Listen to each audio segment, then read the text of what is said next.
दिल्ली के मुख्यमंत्री अरविंद केजरीवाल क्या ईडी के समक्ष पेश होंगे या नहीं, ये सबसे बड़ा सवाल है। इन्हीं सवालों को जवाब लेकर जब आम आदमी पार्टी के नेताओं से लगातार बातचीत की जा रही है, तो आम आदमी पार्टी के नेता सौरभ भारद्वाज ने इस मामले पर बड़ा बयान दिया।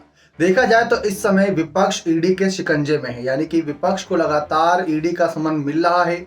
जहां एक तरफ झारखंड के मुख्यमंत्री हेमंत सोरेन को तो 7वां समन मिला है खबरों के अनुसार, मतलब 7वां समन, और दिल्ली के मुख्यमंत्री अरविंद केजरीवाल को 3रा समन मिला था। 3 जनवरी को पेश होने के लिए कहा है, यानी कि नए साल की शुरुआत उनके लिए थोड़ी खराब रह सकती है।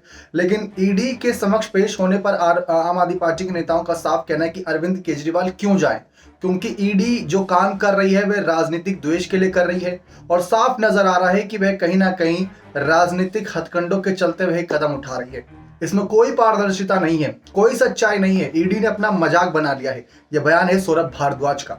जी हाँ, उन्होंने कहा कि पहले ईडी का कोई समन आता था या नोटिस आता था तो उस पर हर कोई डर जाता था कि ऐसा क्या किया है, लेकिन इस समय एक के बाद एक विपक्षी नेताओं पर ईडी का शिकंजा कसने की पूरी कोशिश है। उनको समन भेजा जा रहा है इस उम्मीद में कि वह किसी तरीके से फंसे और चुनाव से पहले उनको जेल की सलाखों के पीछे बंद कर दिया जाए, ताकि बीजेपी के सामने कोई विपक्ष रहेगा ही नहीं मैदान में, तो सीधे सीधे बीजेपी की जीत हो जाएगी।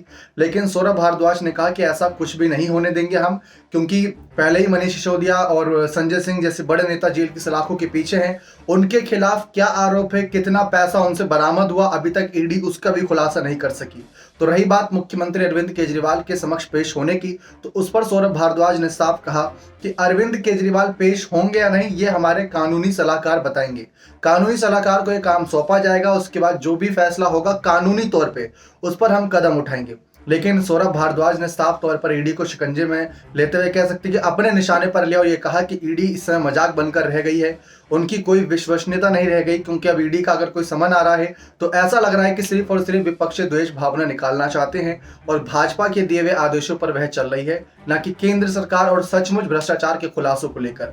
तो आप इस पर क्या कहना चाहेंगे? ईडी, जी हाँ, जिसको लेकर हमेशा ही एक डर बना रहता है लोगों के बीच में कि अगर इनका समन, इनका नोटिस आया तो क्या होगा। लेकिन सौरभ भारद्वाज का यह बयान ऐसे समय पर आया जब अरविंद केजरीवाल विपश्यना से ही बाहर आ चुके हैं।